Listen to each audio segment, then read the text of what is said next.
Before you conduct qualitative research, you have to make a decision on which qualitative research method you are going to use. By the end of this video, I hope to have presented different types of qualitative research methods or approaches in a way that will make it easier for you to decide on the ideal strategy for your study. The type of qualitative research method you adopt will help you to clearly define your research focus based on the problem you wish to investigate.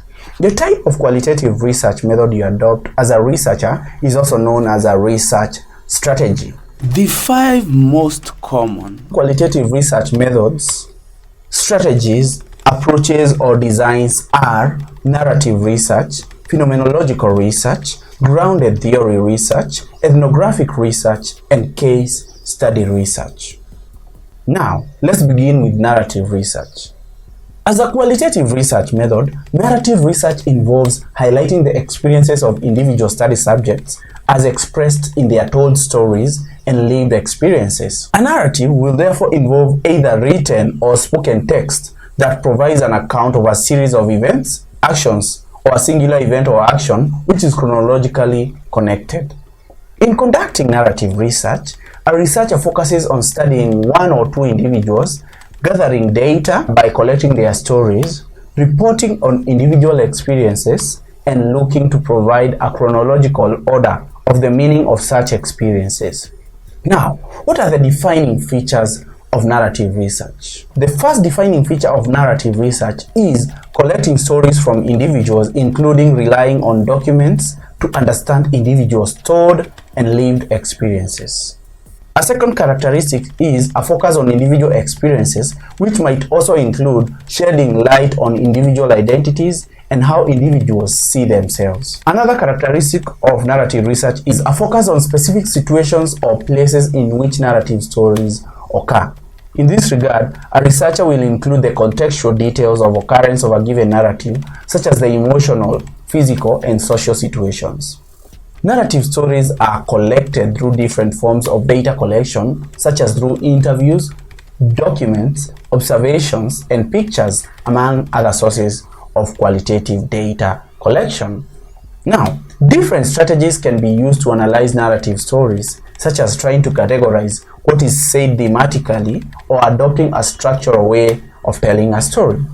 Researchers in narrative research will hear and interpret the narrative stories in chronological order, although the participants may not tell them in chronological order. Another defining characteristic of narrative research is that narrative stories may contain specific transitions, tensions, or interruptions, also known as standing points, which the researchers will clearly highlight when telling the stories. The turning points of narrative stories can therefore serve as the main organizing structures in the recounting of the story. Let me interrupt this video for a minute and inform you of my services. My first type of service that I offer is consulting for anything related to qualitative data analysis using NVivo. You hop on a video call with me through Microsoft Teams or Zoom, and I will help you become a pro with NVivo in a few hours. I also provide a done-for-you data analysis service. I do the manual coding and provide a data analysis report with the necessary visuals. Some kind of visuals I do include tables, hierarchy charts, and the framework matrix. Email or message me right now, details in the description. Now, let's look at another approach to conducting qualitative research, which is phenomenological research. Phenomenological research will involve a description of common meaning for several individuals based on their lived experiences, targeting a given phenomenon or concept. In phenomenological research, a researcher will focus on describing what all participants will have in common as they experience a specific phenomenon. The central purpose of phenomenology is therefore to try and reduce the experiences of different individuals within a specific phenomenon to a description of the universal essence of such experiences. For example, a phenomenological study might involve examining phenomena such as grief, anger, insomnia, and undergoing surgery, among others. In a phenomenological study, a researcher collects data from different persons who have experienced a given phenomenon and develops a combined description of the essence of the experience of all the studied participants. In a phenomenological study, a researcher will therefore try to describe what the participants experience and how they experience it.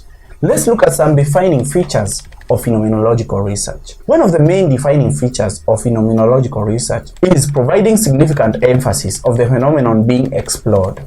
Phenomenon is therefore mainly phrased as a single idea or concept such as grief, caring relationship, and professional growth, being cared for, among others. Another defining feature of a phenomenological study is seeking to explore the phenomenon of focus through a group of individuals who have experienced the phenomenon. For example, in a study, a group of 10 to 15 individuals who have experienced a certain phenomenon such as grief, hunger, stigma, and all those can be researched or can be included.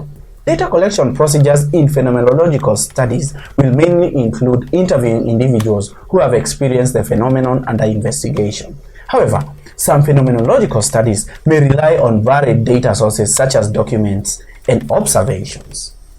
In phenomenological studies, data analysis can follow systematic procedures that move from narrow units of analysis, such as codes, to a broader unit of analysis, such as themes. On the other hand, a phenomenological study might end with a descriptive passage discussing the essence of a given experience for specific target participants, including what such participants experience and how they experience it. Now, a third popular approach to research is grounded theory research. In contrast to narrative research, which focuses on individual stories told by participants, and phenomenology, which emphasizes the common experiences of a group of individuals, grounded theory research aims at moving beyond the description of phenomena in order to generate or discover a theory or a unified theoretical explanation to the occurrence of a certain phenomena.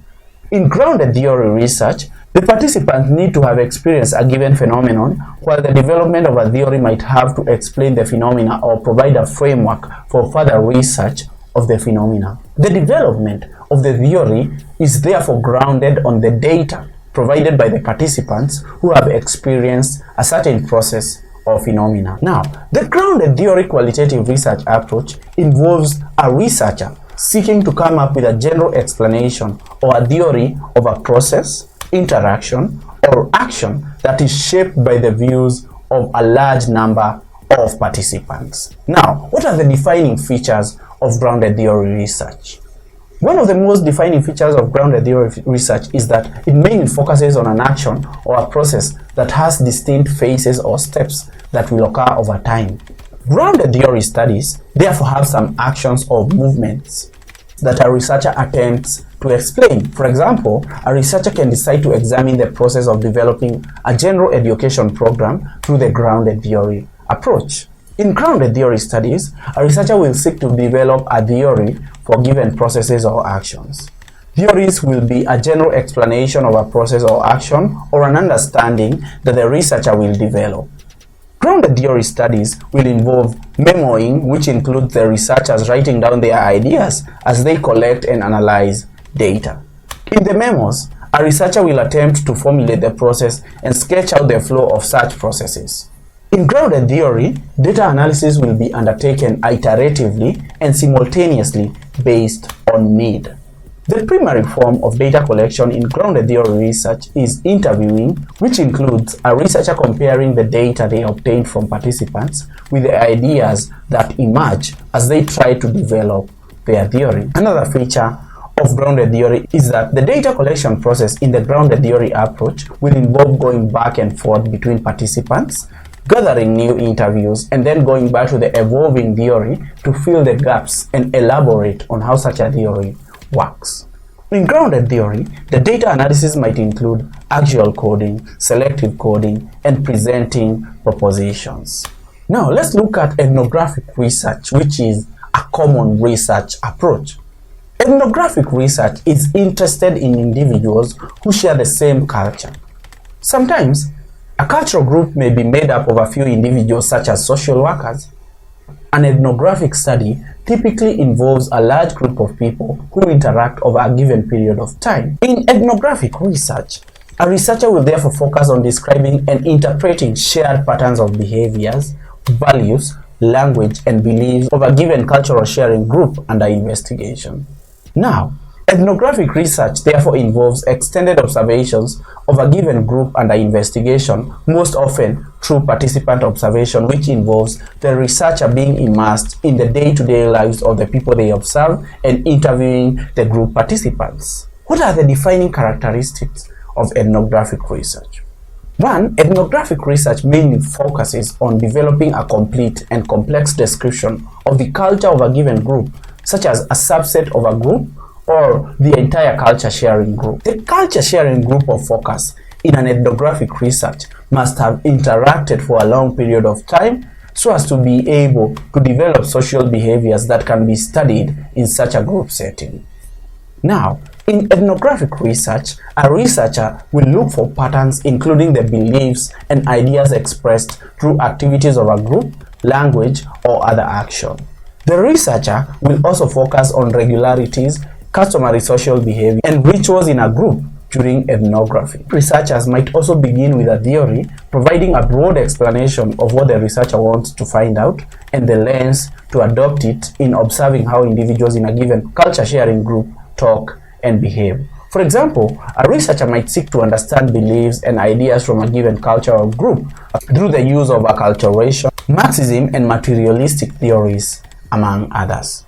The analysis of data from an ethnographic study will rely on the views of the participants as insiders of a given culture. In this regard, the researcher might want to report verbatim quotes. They may seek to develop an overall cultural interpretation. After conducting an ethnographic study, the analysis will result in an in-depth understanding of how a culture sharing group will function and a deeper understanding of the group's way of life. Now, the fifth common approach to qualitative research is case study research. Case study research involves the study of a single case or a case within a real-life setting. A case can be an individual, an entity, an organization, a small group, or a partnership. A case can also be a relationship, a community, a specific project, or a decision process. In case study research, an investigator will therefore try to explore a specific real-life bound system, also known as a case, or multiple bound systems, also known as cases, of a given period of time. The data collection is done through multiple sources such as interviews, observations, documents, reports, and audiovisual material. The researcher will also seek to provide a description of the case or multiple cases and also present dominant themes they find while investigating a given case. Case study research can therefore include a single case or multiple cases. Now, what are the defining features of case study research? The first step of case study research is identifying the specific case that will be described and analyzed. Example of a case can be a community, an individual, an organization, an event, or even a group of organizations. The main defining features of a case is that such a case can be described within certain parameters. For example, a case can be defined on parameters such as the location of a case or even the time frame in which the case study is conducted. Effective case study research will help to provide an in-depth understanding of the particular case of focus. In case study research, the researcher can collect and integrate different forms of qualitative data such as observations, interviews, audiovisual materials, and documents. Some researchers believe that in case study research, relying on one source of qualitative data is not enough to develop an in-depth understanding of a given case. In case study research, the analysis will mainly focus on describing the case through the identification of case themes. The themes may also represent specific situations or issues represented under each case.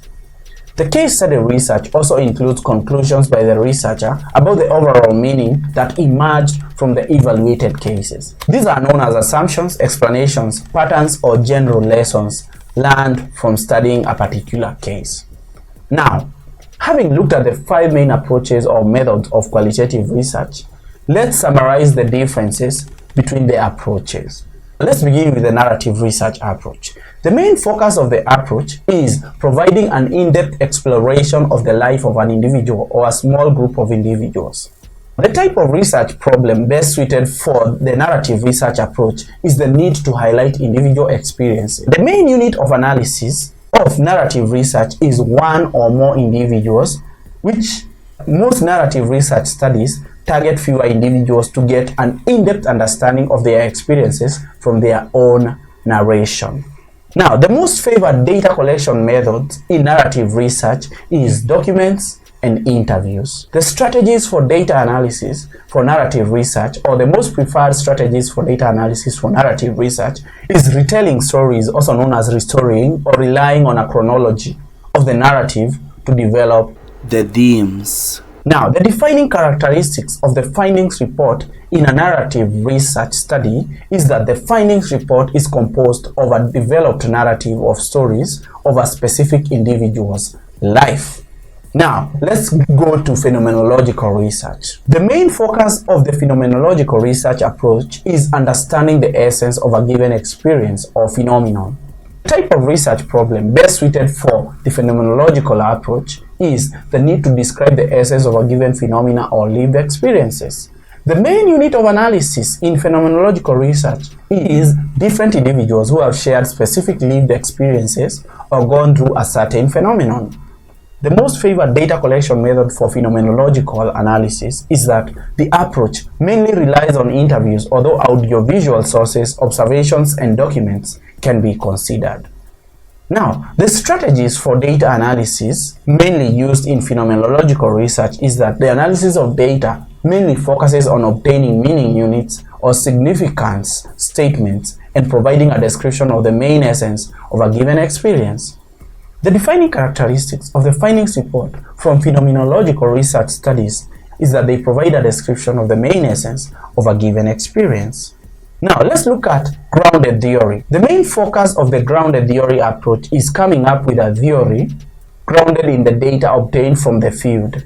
The type of research problem best suited for grounded theory approach is developing or grounding a theory in the views of research subjects. The main unit of analysis in grounded theory studies is studying an interaction of action or processes involving many individuals.